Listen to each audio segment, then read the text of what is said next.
Hello my dear students, अब हम बात कर रहे हैं नए कॉन्सेप्ट की और बड़ा इंटरेस्टिंग और थोड़ा सा टिपिकल कॉन्सेप्ट है, दैट इज वेज कंस्ट्रेंट।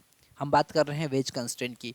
और यहाँ पर वेज कंस्ट्रेंट मतलब अगर हमारे पास वेज और ब्लॉक की से रिलेटेड कोई कॉम्बिनेशन सिस्टम में मिल रहा है तो उससे रिलेटेड कॉन्सेप्ट हम कैसे सॉल्व करेंगे।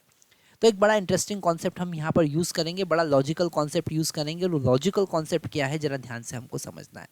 हमको यहाँ पर क्लियरली समझ में आ रहा है कि ये जो ब्लॉक है ये इस कैपिटल एम जो वेज है इसके हमेशा कांटेक्ट में रहेगा। मतलब कि अगर जो भी इसका एक्सेलरेशन है उस एक्सेलरेशन का एक नॉर्मल कंपोनेंट होगा। हम मान लेते हैं कि इस ब्लॉक का एक्सेलरेशन ए है, कितना है ए, और उसका normal component to this incline plane, ये इंक्लिनेशन यहाँ पर थीटा है, नॉर्मल कंपोनेंट हमने ए एन कंसिडर किया। सेम एज इट इज़ ये जो ब्लॉक है इस ब्लॉक का नॉर्मल कंपोनेंट एक्सेलरेशन का हम कंसिडर कर सकते हैं। क्या कंसिडर कर सकते हैं? हम कंसिडर कर सकते हैं स्मॉल ए एन। और ये हमेशा इसके कांटेक्ट में होगा, मतलब हम लिख सकते हैं कि A N is equal to capital A N. हम लिख सकते हैं कि normal component to the incline plane of both wedge and block will be same. Okay, you can equate the normal component, क्या लिख सकते हैं? Normal component of block and wedge to the inclined plane, to the inclined plane should be equal, क्या होना चाहिए? Equal होना चाहिए, है ना। तो इसी से रिलेटेड इस वेज कंस्ट्रेंट को अगर हम आगे सॉल्व करें, आगे इस कॉन्सेप्ट को देखें तो यहाँ पर यही क्वेश्चन को हम आगे सॉल्व कर लेते हैं, है ना। इसी क्वेश्चन को हम आगे सॉल्व कर लेते हैं। क्वेश्चन में गिवन है हमको इस ब्लॉक, ये सिस्टम इनिशियली रेस्ट में है, बड़ा इस टाइप के क्वेश्चन को थोड़ा सा बच्चों को समझने में तकलीफ होती है, पर अगर आप बेसिक कॉन्सेप्ट समझ जाएंगे तो 100% it's my guarantee that you will solve this problem very easily. So what we are doing, question क्या है जरा ध्यान से समझे। क्वेश्चन ये है कि जब इस सिस्टम को हम रिलीज़ करेंगे तो जैसे ही सिस्टम को रिलीज़ करेंगे ये सरफेस चूँकि स्मूथ सरफेस है, ये जो कैपिटल एम ब्लॉक है जो वेज है ये फॉरवर्ड डायरेक्शन में आगे मूव करेगा, इस डायरेक्शन में आगे मूव करेगा। ओके, यहाँ पर इस डायरेक्शन में मूव करेगा। यहाँ पर हम ब्लैक कलर ले लेते हैं तो हमको और अच्छे से समझ में आएगा। इस डायरेक्शन में मूव करेगा और मान लेते हैं ये एक्सेलरेशन ए है।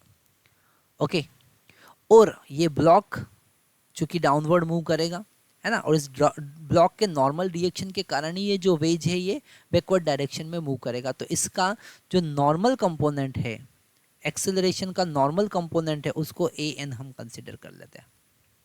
ओके, तो यहाँ पर अगर हम कंस्टेंट रिलेशन वेरीफाई करें, कंस्टेंट क्योंकि ये एंगल अगर हमारा थीटा है, ये एंगल थीटा है, तो इस ए का जो नॉर्मल कंपोनेंट होगा वो होगा ए साइन थीटा।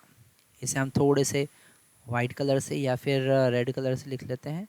ये जो कंपोनेंट होगा वो कंपोनेंट होगा कैपिटल ए साइन थीटा। मतलब हम लिख सकते हैं कि normal component of block, normal किसके? Normal component of acceleration of this block is equal to A sine theta. वो किसके बराबर होगा? ए साइन थीटा के बराबर होगा। ओके, तो ये कहाँ से आया? ये आया आपका वेज कंस्टेंट से। कहाँ से आया? Wedge constant. ठीक है, ये आपने जो वेज कंस्टेंट का कॉन्सेप्ट अभी पढ़ा उससे आया। अब अगर हम एफबीडी बनाते हैं दोनों का अलग अलग, ठीक है, तो हम यहाँ पर बनाते हैं एफबीडी ऑफ कैपिटल एम, मतलब कि वेज का एफबीडी हम बना रहे हैं। ओके, हम वेज का एफबीडी बना रहे हैं, और अगर हम यहाँ पर वेज का एफबीडी बनाएंगे तो इस वेज पर एक नॉर्मल रिएक्शन लगेगा। वो नॉर्मल रिएक्शन ये वेज है, ठीक है, और इस वेज पर एक नॉर्मल रिएक्शन लगेगा एन, और उस नॉर्मल रिएक्शन का जो हॉरिजॉन्टल कंपोनेंट होगा that is an sine theta, यहाँ पर हम ध्यान से समझ सकते हैं कि अगर ये एंगल थीटा होगा तो ये वाला एंगल भी थीटा होगा, तो नॉर्मल रिएक्शन का ये वाला एंगल 90 माइनस थीटा होगा, definitely this will be N sine theta. Okay, अगर हम यहाँ पर देखें तो ये एंगल थीटा हो जाएगा, तो इस नॉर्मल रिएक्शन का हॉरिजॉन्टल कंपोनेंट जो होगा वो होगा n sin theta, and this n sin theta is responsible for the motion of this wedge. So you can write is n sin theta is equal to capital M into A. Okay, so it is our equation number 1. It is our equation number 2. This constant relation is equation number 2. We are considering that. Okay, now we are plotting the FBD of small m. So now FBD of, okay, FBD of small m, small m का FBD हम अगर plot करें तो small m पर एक normal reaction ऊपर की तरफ लगेगा n, और एक फोर्स लगेगा mg cos theta, okay, normal reaction के अपोजिट डायरेक्शन में। और इस डायरेक्शन का एक्सेलरेशन हमने कितना कंसिडर किया है, an। तो आप इक्वेशन क्या लिख सकते हैं, आप लिख सकते हैं mg cos theta minus normal reaction is equal to MAN।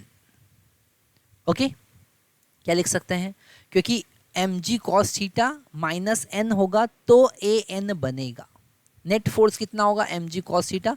mg cos theta कहाँ से आया, अगर ये छोटे छोटे कॉन्सेप्ट आपको समझ में नहीं आ रहा है कि mg cos थीटा कहाँ से आया, तो आपको प्रीवियस वीडियो जरूर देखना चाहिए, तो वहाँ से क्लियरली समझ में आएगा।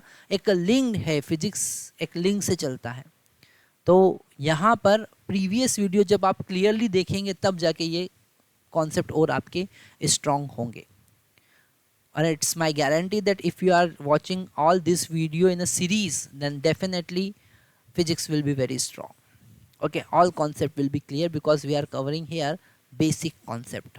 Okay, धीरे धीरे धीरे करके हम थोड़ा से एडवांस लेवल की तरफ जा रहे हैं, और इक्वेशन उसी टाइप का आपको यहाँ पर दिख रहा है। अब यहाँ पर n का और an का वैल्यू हम पुट करते हैं। Okay, this is our equation number 3। तो हम यहाँ पर लिखेंगे फ्रॉम इक्वेशन नंबर 1, 2 एंड 3। तो यहाँ पर mg cos theta minus n का वैल्यू क्या होगा, यहाँ से n का वैल्यू आप निकालिए, n equal to capital M A divided by sine theta. हम वैल्यू पुट करते हैं तो लिखेंगे capital M A divided by sine theta is equal to small m और an का वैल्यू a साइन थीटा यहाँ से पुट कर देंगे। इसको आगे हमको सॉल्व करना है, तो यहाँ पर अगर हम कैपिटल A का वैल्यू फाइंड करने की कोशिश करें तो वो होगा mg cos theta is equal to small m sine theta plus capital M divided by sine theta और a का मल्टीप्लिकेशन। ओके, यहाँ से a का वैल्यू हम बहुत अच्छे से निकाल सकते हैं। इसको हम थोड़ा सा अभी रोक देते हैं तो आपको थोड़ा सा स्पेस ज़्यादा मिल जाएगा, है ना।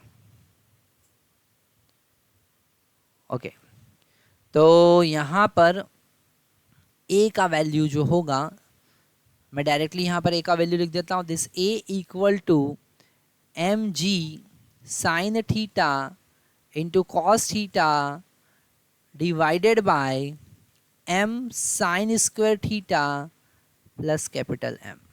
तो ये हमारा आंसर होगा। आंसर क्या होगा, आंसर हमारा होगा a इक्वल टू mg